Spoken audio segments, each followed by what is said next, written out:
Okay, good morning. I'm Sheriff Kevin McMahill. Yesterday afternoon, I had to come before you and speak the words that no leader of a police organization ever wants to say. I had to tell you that one of my officers lost his life protecting our community. I did not release my officer's name yesterday out of respect for his loved ones. He has family in other parts of this country, and I wanted to ensure they heard directly from me or my people, my peer support members, about what took place, because at times like this, family matters most. However, this morning I wanted to come back before you to tell you about the young, heroic man this community lost yesterday in this horrific act of violence. Officer Austin Abdelnabi was killed in the line of duty while responding to a call of a person with a gun. He was only 30 years old. He's been with Metro since November of 2023. He was ambushed by our suspect as he got out of his patrol vehicle near Mountain Vista and Hacienda. Austin was born in South Carolina. He served this great country. He's a Marine Corps veteran. He was stationed at Camp Pendleton and assigned to Weapons Company, 2nd Battalion, 1st Marine Division for his first deployment. He was a .50 caliber machine gunner for his second deployment. He was deployed in Okinawa in Africa, and he was awarded the Marine Corps Good Conduct Medal, the National Defense Service Medal, the Global War on Terrorism Expeditionary Medal, and the Global War on Terrorism Service Medal, along with Sea Service Deployment Ribbons and many other acknowledgments. Austin was also a devoted husband to his wife, Sage. They were married for 8 years. Yesterday, it was also inaccurately reported that they share 2 children together. That information is false. Austin is survived by his wife, parents, 2 brothers, and a sister. He worked in our Southeast Area Command, and he was known for his giant personality, always laughing even when his field training officers were trying to provide him guidance. Austin was also known for talking about how much he loved his wife, Sage. Yesterday, I had to tell her that Austin was killed doing a job that he loved. I promised her that our Metro family will be with her today, tomorrow, and in the coming weeks, months, and years, and that we will always remember Austin's legacy. My heart grieves with all of you.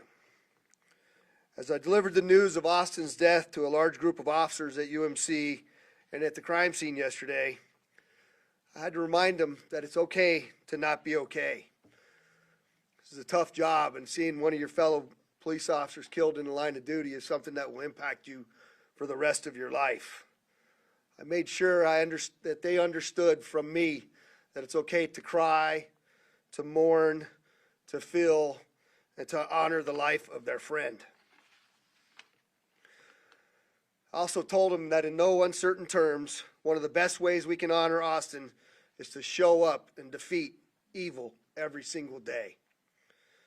Yesterday, evil won for a moment, but we won't let it win forever.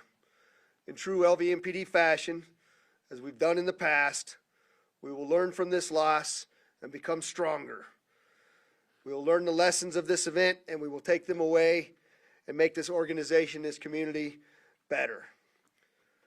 I want to take a moment and thank the police officers on the scene who worked to save his life. I will tell you that I watched some unbelievable heroism by those officers, and there were a number of other people present on scene, including a Clark County Office of Public Safety Sergeant who joined in to perform CPR. I want to thank our brave brothers and sisters of the Clark County Fire Department, the other emergency responders, and the heroic doctors and nurses at UMC who worked tirelessly to save Austin's life. I also like to thank all the first responders that you see on the video from last night who showed up to honor Austin in his procession. It was a remarkable display of teamwork and compassion from all across southern Nevada. I will share more details with you about Austin's funeral arrangements in the coming days as his family arrives in town and we make decisions. For now, the Injured Police Officers Fund is the official fundraising organization for Austin's family. I'd also like to thank this great community for their outpouring of love and support. We will go through our normal 72-hour fit cert investigative process of this officer-involved shooting, and I will provide more details to you on Friday afternoon to include the release of body-worn camera footage and a number of other pieces of evidence that we have. I ask you and this community to keep Austin's family in your prayers. With that, I'll take a couple of questions. Sheriff, how are you, fellow officers, department, how are you guys holding up right now? The question is, how are we holding up right now? I thank you for that question. I will tell you that, I have a very young police department. I have a lot of people that weren't here when Officer Ty was murdered. And prior to that, we'd gone a number of years without an in-line of duty death. And so I think there's a lot of people that don't really know how to deal with this. So we're trying to lead through that to make sure, though, that one of the things that I've talked about as your sheriff is that the wellness of our officers and the things that they see, hear, feel, see, do, we take care of them. And so our clinicians, our doctors, our police employee assistance people have been deployed since yesterday at the scene. Dispatchers, CSI, every aspect of this organization that is hurting from the murder of our police officer, we're tending to them as best we possibly can, and we'll do that in the days, weeks, and months to come. Kristen? Sheriff, I know you are a big proponent of the Wellness Center. Has that, I know that's always available for your officers. How has that been today? Are you seeing officers seeking help this morning? Yeah, so we had a number of locations yesterday that we went out to, not only UMC for the immediate family, but the officers that arrived there. We had debriefings there. We had debriefings outside of the hospital and then down at the scene where the murder took place as well.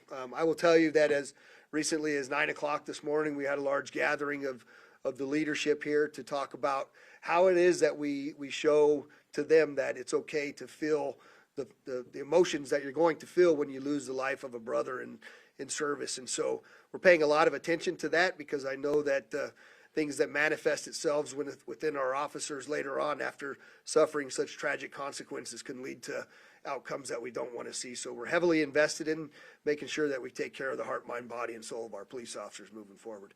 Yep. Sheriff, we know you went straight to UMC yesterday. Anything to say just about those doctors inside UMC as well, who of course tried everything to save your officer, that their mental state, of course, in this moment too matters? Yeah. So the question is I went to the hospital, and what did I see with the doctors? And I'll tell you that as soon as this happened, we went downstairs to the drone operations center so we could utilize the technology to see what was happening on the scene. And I witnessed our officers and a number of other folks working on Austin to try to save his life, and they spared no effort. It's not an easy thing to give CPR, and they went to work, and every law enforcement agency here in Southern Nevada cleared the freeway to get him to UMC, where the doctors did literally everything they possibly could to save their life. Clark County Fire Department administered blood on scene, which is something new that they've been doing to try to save lives, and it just didn't work due to the severe injuries that he received. And so heroic effort by each and every last one of them, and the doctors and nurses don't get enough credit for what they do, and I'm very grateful to all of them. I'll take one last question. Sheriff, is there anything you can say about the suspect who killed your officer, particularly if he was known to law enforcement before? And if so, if you might be able to expound on what the previous contacts were like.